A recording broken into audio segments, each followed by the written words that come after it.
Welcome to AGAPE Social Justice, where we focus on love, truth, and justice. For those of you all who have been watching since season 1, you probably remember when I did an episode with Bart Thomas Jr. He is a clinical researcher, and we had a fascinating conversation about the family and stats and data that covers not just the state of Michigan, but across the country. And one of the things that Bart has actually ventured into since that episode is doing his own show on Rick TV. So we wanted to make sure that we brought Bart back on and he can have an opportunity to talk about what he and Rick Williams will be doing on their new show called The Rick and Bart Show. So, Bart, thank you for joining us. Hi, Stephanie. Good to see you again. In a totally different we, context. we are here again. We are here again, and I appreciate being on your show again. Thank you so much. I've seen some of your videos, and they've been very riveting. I was at work the other day, and some lady was sitting down, and I was like, "What are you watching?" She's like, "Oh, this is a new channel," and I was like, "Oh, I know that lady. That's Stephanie." So that was really good. So thanks for the opportunity to be on the show. Absolutely. So tell us what you've been up to. How did you get to the point of doing a talk show yourself? Well, Rick and I were talking, and Rick and I both watch the news. We watch all of the news. We watch all the channels, even some of the channels that people, may not like. And so just to keep abreast of what's going on, and you have to hear different viewpoints of things. And then Rick and I were concerned about some of the subjects that are germane to I guess you could say, our community, right? Mm-hmm. And we're also concerned about how our image is being played to the world. Not just the national audience, but to the world audience. And so we would like to have a show where we're informative, we comment on things, and then we are coming from a unique male perspective that we have. I'm a clinical researcher, Rick is a sheriff, so we have different viewpoints because we're in different areas and careers, but we kind of come together because we're both raised in Detroit. We're both in that same older male age bracket. Although I joke with Rick because he's had quite the lived experience. Yes, he has. Him, instead of jack of all trades, he's like pastor of all He's trades. pastor of all trades. That brother wears like 15 different hats. Yes, he does. Yes, he does. And accomplished in all of them, right? Right? Even dominoes and spades, too, the simple stuff. So, he's no joke. But Rick has a very good viewpoint. He gets along well with the youth. With young adults and teenagers, And so when you have a person like that who is concerned about the youth and also concerned about our image, he needs a show. He definitely needs a show. And so Rick said, "Hey, Bart, you wanna co-pilot a little bit here? You want to navigate? You want to be my Mr. Spock?" And I said, "Sure, no problem." So that's where we are with the show. And we're going to be covering some subjects that are popular and maybe some subjects that don't get the limelight, but still need to be discussed anyway, especially when it comes to our community. Well, tell me a little bit about the topics that you would consider popular, and then go into some of the topics that would be controversial. Okay, well, a great popular, I guess you could say, subject right now is what's happening at the University of Colorado with in sports, right? With Deion Sanders and the Colorado Buffaloes. But not only that, but what's happening to college coaching as well altogether. People have said that there are civil rights implications to Deion Sanders coaching. And so when Rick and I look at that, and we're going to cover that subject too as well, when we look at it, it's a lot more than just the football that's on the field, especially when you look at the response to his success. We've had some positivity and then we've had some negativity, but it seems like that when someone who doesn't look like John Wayne does it like John Wayne, there's a problem. Okay. So you guys are gonna keep it we're real. we're gonna Okay. we're gonna discuss it. We're gonna go with that, and then so that would be non-controversial but popular as well, and then Rick and I talked about the movie The Color Purple. And some of the images in that movie and what the movie depicted and portrayed. And we know that movie is reality for some women, definitely. And definitely don't want to blame any victims. And definitely we have had that situation. But that movie depicted a smaller percentage than the overall positive percentage of black males in the family and what they have done. And you can juxtapose that to Dion being a top coach and having two sons, both Heisman Trophy candidates, possibly one definitely, but the other one is the leader of the defense. That is like a Mayberry RFD Andy Griffin story, but somehow it's not being perceived that way, that he was a good father and raised his kids well. So we want to talk about those subjects. We want to talk about African American image. We want to talk about how we're perceived. And then we also want to talk about the autonomy of taking our image back through the positivity of the things that we do and not letting anybody belay those or throw those accomplishments aside.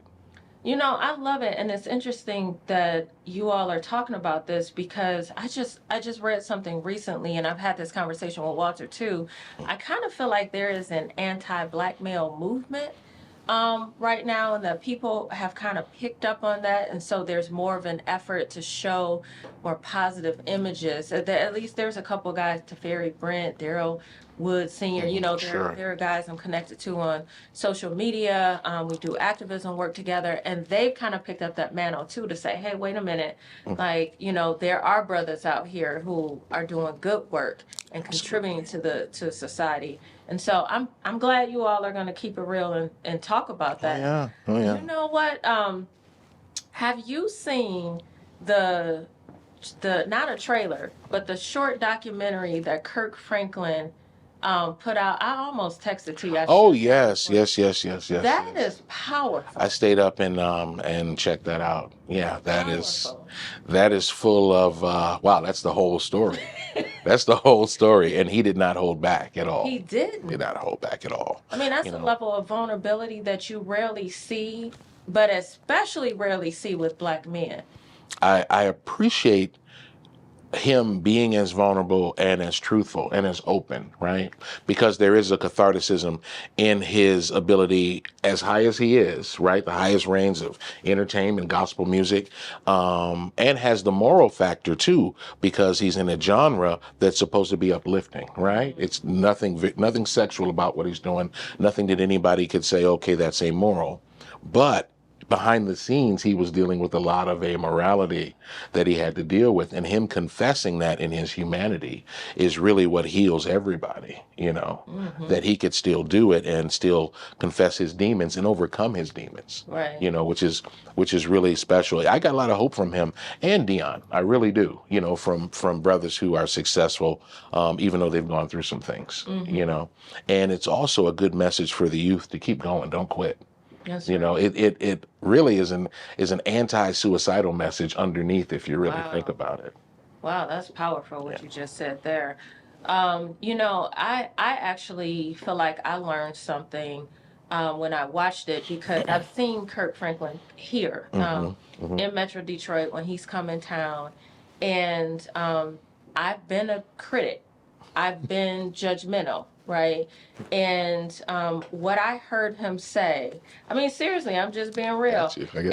And what I heard him say in that documentary was that he has struggled with insecurities. Yes. And he has used music and other things to basically try to fill that void Yeah. and to feel important and special. And I think that's what I was picking up on was like this kind of over the top and kind of doing too much to try to, and I never thought that was coming from such a dark, hurtful place for him. Yeah. And so that was a lesson for me, I think, as a reminder of everybody has a story. Yeah. No matter how big, how famous they are, no matter how much money they have a story, and there's a reason behind whatever behavior it is that Yes. you're picking up on. Yes, for sure. It's a powerful lesson. Yeah, and let's just look at his influence of the young people and getting them back involved in gospel, right? Yeah. Because some have imagined that you can't have a Ty Tribbett if you don't have a Kurt Franklin, right? Right. Right? And so you don't have a reimagining, you don't have any of the remixes. I mean, this man took George Clinton and other stuff and turned it around Yeah. and praised the Lord with it, right? Now, some people have a problem with that, oh, it's secular, all that stuff, da da da da. But I don't know. I think, God is tapping his foot, listening to some of the stuff that Kurt Franklin is coming out with. But just imagine where we would be in terms of the youth and not being able to witness if there was no Kurt Franklin. Right. If there was no Kurt Franklin in God's property. You know what I mean? It's something that spoke to the youth in a way that the previous generation could not. Right. And then it spawned on more expression. And I think because of Kurt Franklin, people, not just solely, but through his music, people have more of a personal connection through God, being encouraged to praise the way that you want to pray. Right. I don't need to know what your prayer closet looks like as long as you're in it, And so that's what he gives to me, and that's what I think he gives to the world. I love it. When you think about the vulnerability that was shown in that documentary, and you look at some of the footage that because you've already started recording your show, right? Yeah. So when you think about the level of vulnerability that you and Rick will bring to your talk show, talk to me about that. Like how personal will this be? Is this just kind of news topics, or are you also kind of talking about your own lived experience? Because you have an amazing story too. Well, Stephanie, during as a researcher or as someone who finds information and then conveys knowledge, the truth is very important, right? And the truth is it's a revealer, but it also can unmask a lot of emotions too. You know what I mean? And a lot of times people are doing things to get to the truth. Like we just talked about Kirk Franklin being over the top. What was the truth of that? The truth of that was I'm over the top because I have insecurities, and so that's why I'm so flamboyant. But I'm also hiding some things, my hurt. Look over here. Don't look in my heart. That's kind of what the Kurt Franklin situation was. With us, more reflection will be done. Okay. And we will talk about things that have helped us and things that have hurt us in life. We will talk about how we are perceived walking down the street in our professional careers, interacting with our own kinds of people, interacting with Black people around the world. First time I went to the Dominican Republic, I was like, oh, this is Highland Park, just Spanish. I didn't expect to hear that. I just speaking Spanish, but yeah, it's Willie from the corner, same place, just 1,000 miles south. But it's the same thing, and so we're going to talk about those things. We're also going to talk about the dynamic that does not exist between the Pan-African movement and the grandchildren of the people who started the Pan-African movement, which are us. Right? You can't have a decolonialized Africa without our grandparents, right? And the Civil Rights Act of 1965, and Paul Robeson, right? And Ralph Bunche, and all of that, right? But somehow there's no connection. Somehow they were freed, or the onus to free them was someone else, right? Right. But but they don't look at the most modern example of decolonization, or the pressure to decolonialize, which is that example of Mandela in South Africa, right? It's hard to believe, but Mitch McConnell, Iron Mitch, right, voted for sanctions on South Africa against Ronald Reagan back in the day. You can look it up. Now he's completely turned, right? But my point is that is not known now, right? When Mandela was freed, and they did have free elections in South Africa, and the apartheid system began to crumble. You remember Mandela came where? He came here, right? Right? Because of the pressure that African Americans and the pressure that the United States had put on the world to say, hey, apartheid's bad, let's get rid of it. And then let's not forget what Jesse Jackson and other Black leaders did at that time. We just had a living legend in studio with us, Lavonia Perryman, and she was talking about her relationship with Jesse Jackson and so many greats. And I was saying to her, I personally feel like that generation needs to come forward and we sit at their feet and just Yeah. listen to the history Yeah. and learn and be imparted with wisdom and strategy and all the things that I feel like we're not getting today. Like we're just fumbling and stumbling and on Sure. this rat wheel, and you just, it's hard to get off of it. Yeah. And she graciously said, let's do it. She started dropping names, Bart. Oh, wow. And talking about the greats who she still has contact with and is willing to pull them together. So I'll be circling back to you. Yes. When that happens, please, I will just be sitting like, please, can I ask you a question? Right. I will be ecstatic if I could be invited to that, because I'd like to know mentally what was their game face, what was their strategy mentally. When they got up in the morning, how did they face all of that opposition, even to the point of death? You know what I'm saying? Like, we're talking on the show right now, but we got some heaters in here. If somebody come up in here, they're gonna meet something. But back then, it was really life or death. It was a problem, right? So what was her mindset? Was it the ultimate testament of faith to go forth, believing in God and everything? Or did she say to herself, if I won't do this, there won't be a lane for Stephanie or Bart, Right. I'd like to know what her mindset is. Because if I know what her mindset is, then I can get the game face too, and do what's necessary. That mindset is important. I actually just made a Facebook post. I do these occasional confessions, is what I call them. And I let people know, like, I have been exhausted. We are emotionally and mentally exhausted. Yeah. There's so many needs. There's so many people searching for help. Yes. Just talking about some of the topics that you all are going to face is exhausting. Yes. Some people, they feel like it could even be traumatic to relive it and talk about it. Yeah. How do you prepare yourself? Wow, I wasn't prepared for that question. You get prepared for doing this work. It's important that we share, and if you don't share with people that need help, the cycle of malady and the cycle of pain continues. If you have the opportunity to help somebody, then you help them.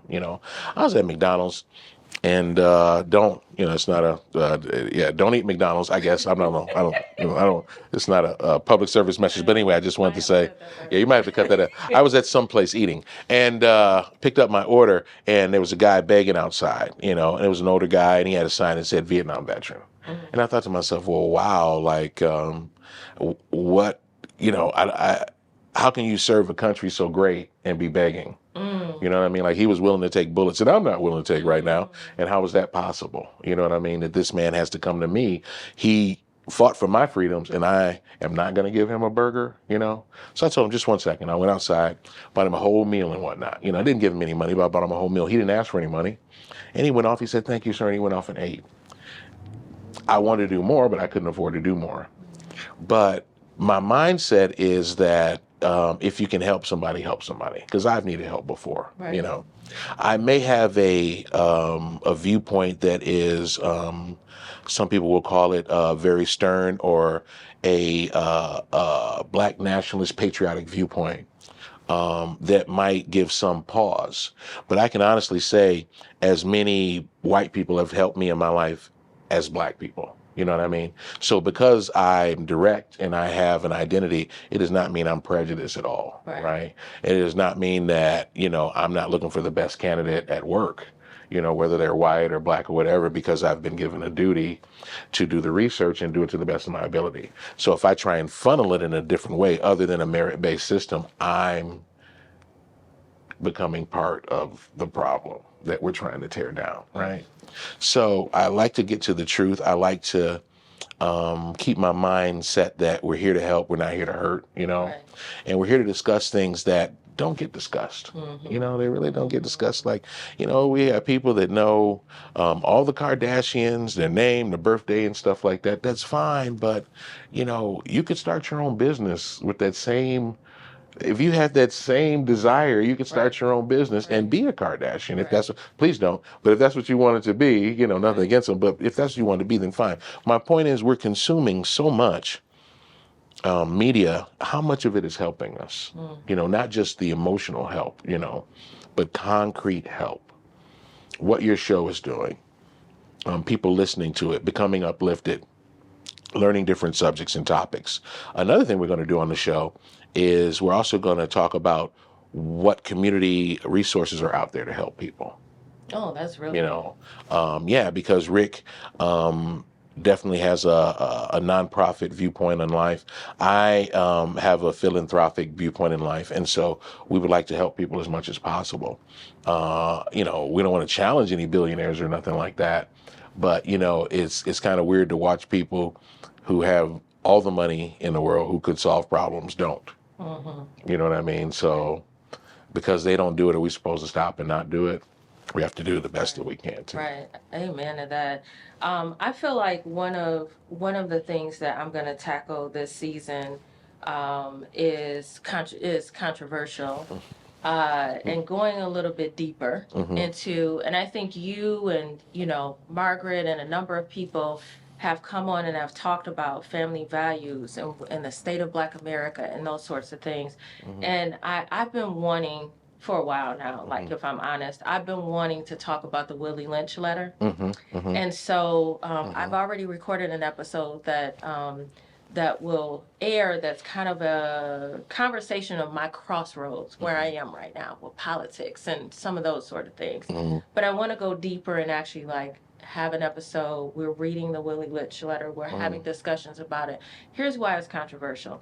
Because as you know, even in some of the conversations we've had, there is systemic racism, without a doubt, that exists in our country that needs to be completely removed. Many of us won't say reform because we don't recall a time when our country was what it needed to be for everyone. But then there's also this part of the Willie Lynch letter where it's debatable whether it's authentic or not, but the slave owner supposedly comes and teaches, right, other people, other slave owners, how to control your slaves and how to impact them for hundreds of years. And what I say to people is whether it is 100% accurate that this person, Willie Lynch, wrote the letter, I don't care. Because what I see is that in 2023, we still are perpetuating some of those mentalities that are in the Willie Lynch letter. And I think that if we love our community, we have to be willing to have those types of controversial, uncomfortable conversations, right? So that we can deal with all aspects of whatever is still plaguing us today. So let me okay, so let me, if you want to go deeper and you want to go a little bit abstract, let's look at the Willie Lynch letter, what you just said, okay? Can you draw a connection between the Willie Lynch letter and what it says and what it's supposed to do with, and this is going to be abstract now, but there is a connection with the last two Black women that have won Best Actress at the Academy Awards? Can you draw any connection between the Willie Lynch letter and Lupita Luanga and Halle Berry's win in the Academy Award? Break that down for us. Well, so the Willie Lynch letter is supposed to, it shows you how to control your slave, but it shows a physical controlling of the slave, right? Through socialism, through social cues, right? Through family dismemberment and then family attachment, and also through white supremacy and degradation, okay? Now, let's look at that actually doing it physically, and then look at the psychological damage that's done by saying that these two Black performances, where both movies they had sex with white men, one was raped, are the two best Black female performances we have ever seen in the last 90 years. I'm speechless, but I hear you and I know that that's true. And I think that there's so many people who are trying to avoid speaking that truth. It's kind of like Denzel in Training Day, right? I mean, this could be an episode itself. I hope you. Well, it could. It could, but you see what I'm getting at, right? Yes. This is the physical control, right? Yes. 200, 300, 400 years later. Yes. And now we have the psychological control. Yes. And then we're perpetuating now this imagery and this message in subtle ways, right, to the next generation, and then we just continue this cycle over and over and over again. I have a little bit of a, well, not a little bit of a problem, but let's look at two movies that we can actually go and see, and then we can analyze. Let's look at The Little Mermaid. Okay, and I'm happy that that we have more of an expression, right? But what does that movie do in terms of the underlying messages to young black girls? Do you have to have light brown hair, right? Do you have to go after this type of person to be respected in this society? What is it saying? I mean, and is this the level that we're trying to get to? And this is what we want you to get to in terms of success. Is that what we're trying to say in that movie? All of these things we have to look at, and as we digest them as African Americans, say what's harmful and what isn't, what do we need and what don't we need, and then what is the truth of the matter? Right. You know what I mean? I love it. I love it. So, we'll get down to it. What time and what day the Rick and Bart show is airing? Rick, we do have a pilot episode right now on Rick TV, which is on Roku. You can look it up, or you can just. What day of the week are you? So we're on every Sunday night. Okay. You can check us out every Sunday night around 10 p.m. Okay. You can check us out. You guys are after us. Okay. Yeah, so we're after you guys. Yeah. Okay. And then you can check out all the other episodes, obviously, on Rick TV, RICC.TV. All right. Love it. Yeah. Well, thank you so much for coming on and joining us. Agape Social Justice Family, you heard them, RICC.TV, same place where you watch us. Hang out for a little bit longer so you can actually see the episodes from Rick and Bart TV show. And hit them up on social media. Let them know what you think about the show. Please do. For us, tune in next Sunday, 8:30 p.m. We appreciate you tuning in, and have a good one. Bye-bye.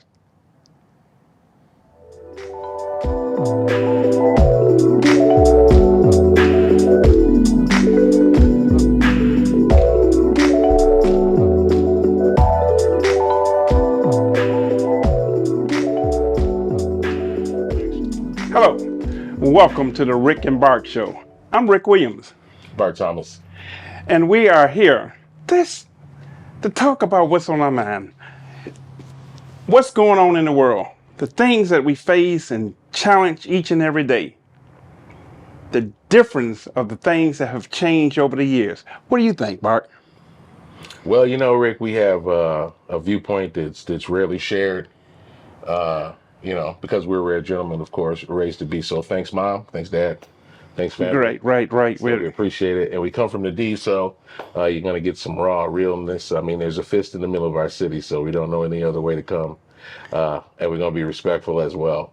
But there are some things that need to be discussed that are not being discussed. And hey, we have no friends to reward, no enemies to punish. So the truth is going to come out. Hey, Agape Social Justice Family. Thank you so much for tuning in every Sunday at 8:30 p.m. We appreciate it. And as we told you before, we would have a merch store, and we do. This is our V-neck ladies shirt, and you can find this on agapesocialjustice.com. This is our logo, and it says love, truth, and justice, which is what we stand for. We also have a mug, and we have the logo on the mug. You can find this on the website as well as a phone case, a pen, a tote bag, and a number of other accessories, even a hoodie. You can find that on agapesocialjustice.com. Feel free to spread the word. Go to our social media on YouTube, Facebook, Instagram, and on X. We're Agape Social Justice. And so look for us there, and we thank you. We appreciate you. See you next time. Hi there, Agape Social Justice family. My name is Walt Kreider, Stephanie's husband. Of course, you know about the show and what we stand for, but I got a real stupid question for you. How many of you were offended when you saw that of Tyree Nichols as well as the other homicides that the police have created throughout our country? Well, we have created an organization called Police to Protectors. That's police, the number 2, protectors with an S.org. What do we stand for? It's all about transforming the police into that of the protectors. Because what do we care about in our communities? You know, we don't care about being policed. We don't care about being ticketed. We care about being protected. And that's exactly what we're talking about in terms of reimagining what the police, what law enforcement, what our protectors can actually reflect and bring to our communities. So not only just join this effort, because yes, we need your support, but also we need your financial support. Check us out, police2protectors.org.